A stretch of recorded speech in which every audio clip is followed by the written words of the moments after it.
Muito bem, meus irmãos, chegando com a aula 2, classe de juvenis, consequências da queda. Só que a título de afirmar aí, inscreva-se no canal e muito importante, sino de notificações ativado, ative o sino.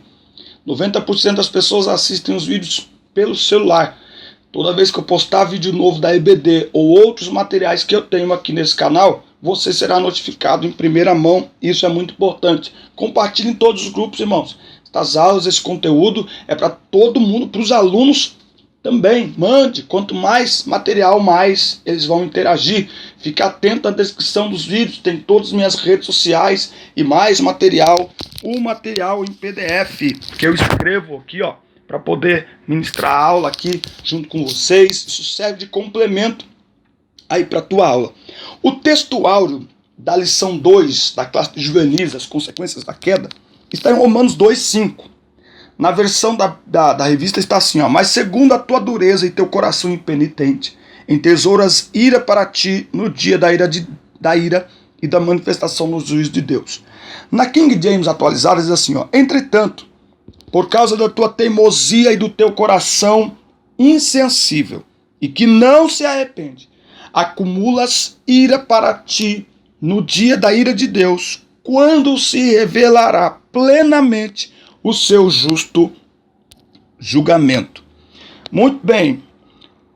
As consequências, né? Vamos aqui à introdução, tá? Fique atento aí na lição. Eu sempre, tópico a tópico, ponto a ponto, eu digo aonde que eu tô, mas eu não leio toda a lição, isso não faz muito sentido. Você já está com a lição aí na sua mão.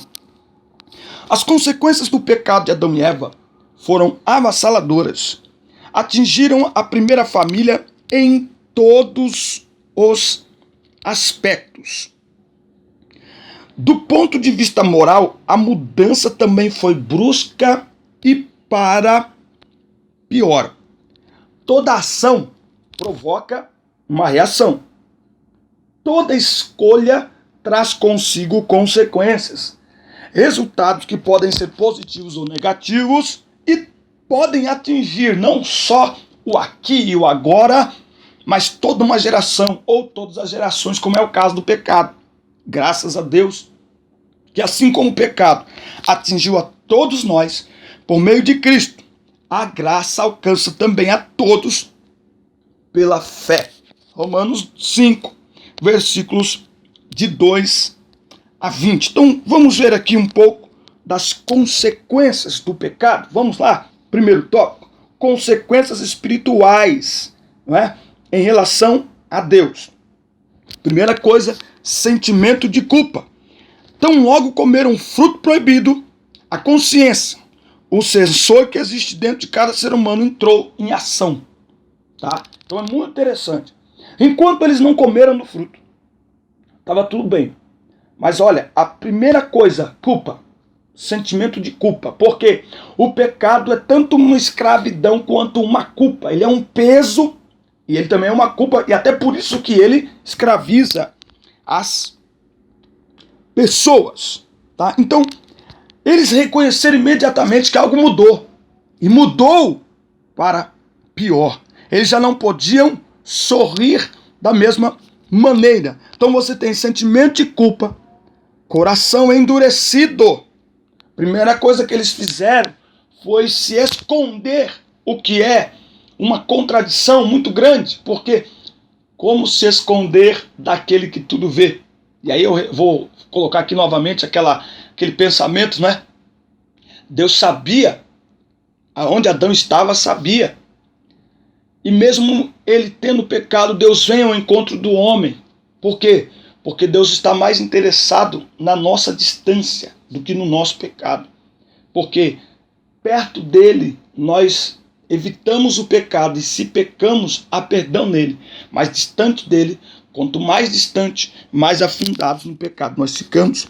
Sentimento de medo. O sentimento de medo é próprio de uma vida que não é perfeita em amor, pois no amor não há medo. Como medo, é o que eu falo aqui em casa para os meus filhos, né, por exemplo. Não tenham medo de dizer a verdade. Não precisa ter medo. Dizem que a verdade dói. A Bíblia diz que a verdade liberta. Não há nada que doa mais do que a mentira de um filho ou a tentativa de esconder, de enganar. Então, aonde há amor, não tem que ter medo. Por quê? Porque onde há amor, nós trabalhamos juntos para resolver os conflitos e as imperfeições do relacionamento. A queda implica diretamente na separação espiritual com Deus. Em função da entrada do pecado no mundo, o homem está privado de desfrutar dessa bem-aventurança, pois Deus não pode conviver nem manter comunhão com o pecado. Por essa razão afirma-se não existir mais comunhão direta entre Deus e os homens. No relato de Gênesis, vemos que após cometerem uma infração direta à lei de Deus, tanto o homem como a mulher esconderam-se. Isso implica que a comunhão com Deus havia sido quebrada. A consciência os alertou e imediatamente eles se esconderam, porque é isso que o pecado faz. Ou seja, a primeira coisa que quando um filho erra, ele deve fazer é correr para os braços do pai. Mas o pecado faz a gente se afastar. Isaías 59, eis que a mão do Senhor não está encolhida e nem os seus ouvidos agravados, mas as vossas iniquidades fazem divisão entre vós e o vosso Deus. Os vossos pecados nublaram e esconderam de vós a face do Senhor, e por isso ele não lhes dará ouvidos. Eu gosto dessa versão na King James, que ela nos ajuda a compreender muito, muito bem isso. Romanos 3:23, porque todos pecaram e destituídos estão da glória de Deus. Eles foram lançados fora da presença de Deus, assim como aconteceu com Adão e Eva. Então, o homem tornou-se espiritualmente morto. Efésios, capítulo 2, versículo 1. Olha, ele vos concedeu a vida, estando vós mortos nas vossas transgressões e pecados, nos quais andastes no passado, conforme o curso desse sistema mundial, de acordo com o príncipe do poder do ar, o espírito que agora está atuando nos que vivem na desobediência. Anteriormente, todos nós também caminhávamos entre eles, buscando satisfazer as vontades da carne, seguindo os seus desejos e pensamentos. Olha aqui, e éramos por natureza destinados à ira. Esse é o destino do homem sem Deus. Coração de pedra, mais duro que diamante ou mármore. Olha o que diz Efésios 4, versículo 17. Sendo assim, eu vos afirmo e no Senhor insisto, para que não mais viveis como gentios, que vivem na inutilidade dos seus pensamentos. Eles estão com o entendimento mergulhado nas trevas e separados da vida de Deus por causa da ignorância em que vivem, devido ao embrutecimento do seu coração. Havendo perdido toda a sensibilidade, eles se entregaram a um estilo de vida depravado, cometendo com avidez toda espécie de impureza. Ou seja, um coração completamente endurecido, aonde a palavra de Deus não penetra. Quem desejava a presença de Deus agora a ignora, despreza. Quando o homem perde a sensibilidade espiritual, ele perde a noção da presença de Deus em todos os lugares e passa a pecar para viver e a viver para pecar. Tópico 2. Consequências psicológicas, morais, não é? Em relação ao próximo. Tem 3 pontos aqui. Sentimento de vergonha. Após os olhos de Adão e Eva se abrirem, a vergonha afastou-os mutuamente um do outro. A Bíblia diz que eles olharam para o outro e viram que estavam nus. Era uma só carne, mas o pecado separou-os emocionalmente. Eles não podiam olhar entre si. Achavam seus corpos instrumentos do mal, sujos, e por isso se envergonhavam. Sentimento de egoísmo, indiferença. Quando Adão recebeu Eva das mãos de Deus, ele ficou feliz, que fez até um poema, cantou uma música romântica. Mas depois da queda a coisa ficou diferente.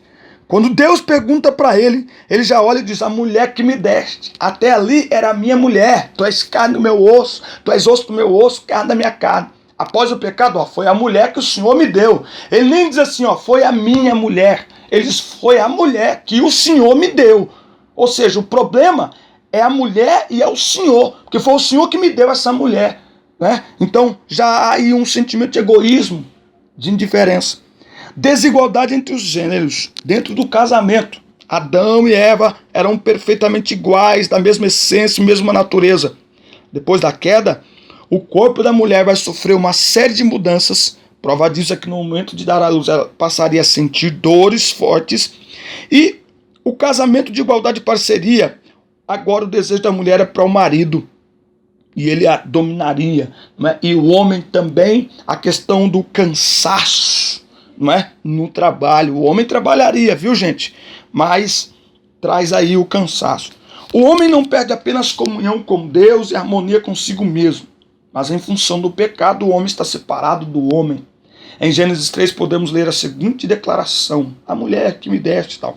O relacionamento homem-mulher não é o único prejudicado, mas qualquer espécie de relacionamento. Pois em Gênesis 4 podemos notar os ciúmes e o homicídio de Caim para com Abel. Podemos ver também as consequências do pecado em relação a 3 pessoas: com relação a Deus, a nós mesmos e ao diabo. Com relação a Deus, o homem está separado de sua comunhão, está debaixo da condenação e deve ser punido com a morte. Podemos ler aqui Romanos 5, Romanos 6 e 23. Porque o salário, a paga, a consequência do pecado é a morte, morte eterna, morte espiritual. Mas o dom gratuito de Deus é a vida eterna por intermédio de Jesus Cristo nosso Senhor. Graças a Deus.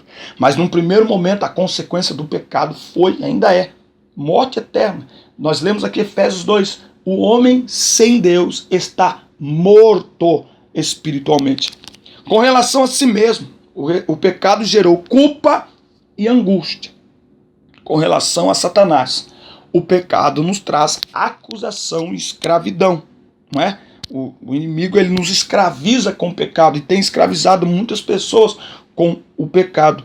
Temos que nos lembrar sempre que nós temos um advogado diante das acusações do inimigo, infundadas ou fundadas. Ele é acusador, ele procura em nós, no nosso dia a dia, motivos para nos acusar diante de Deus.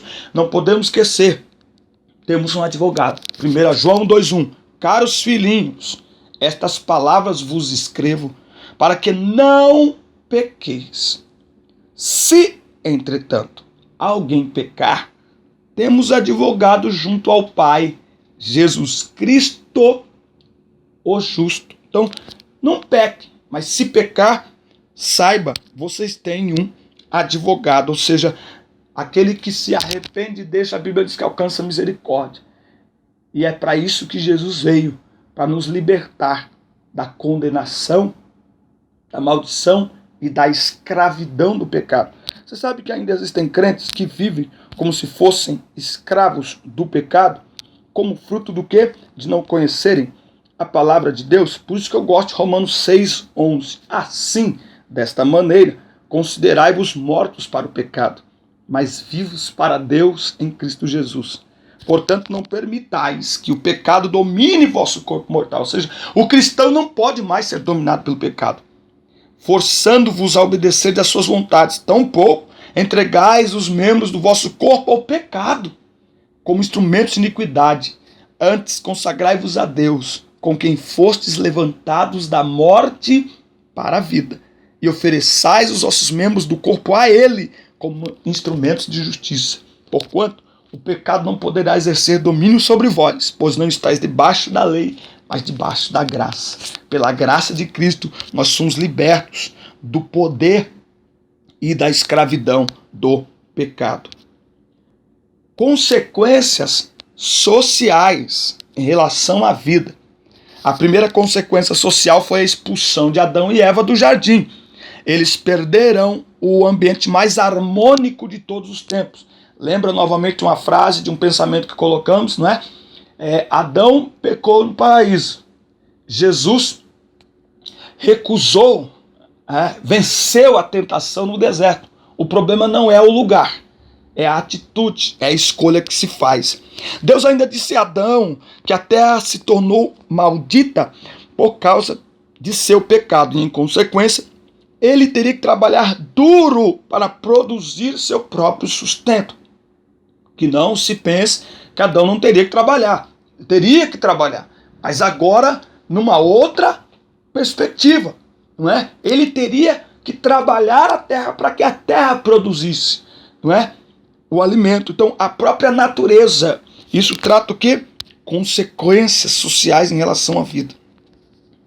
O homem foi expulso do jardim, perdendo a presença de Deus e um ambiente criado perfeito e distinto de todos os outros.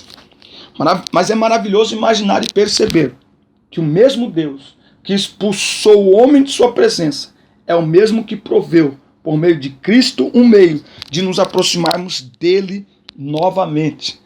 Efésios 2, a partir do versículo 11 até o 20, eu não vou ler tudo, mas você vai ver aqui, ó. Lembrai-vos que anteriormente erais gentios por natureza, chamados em circuncisão pelos que se chamam circuncisão feita no corpo, mãos humanas.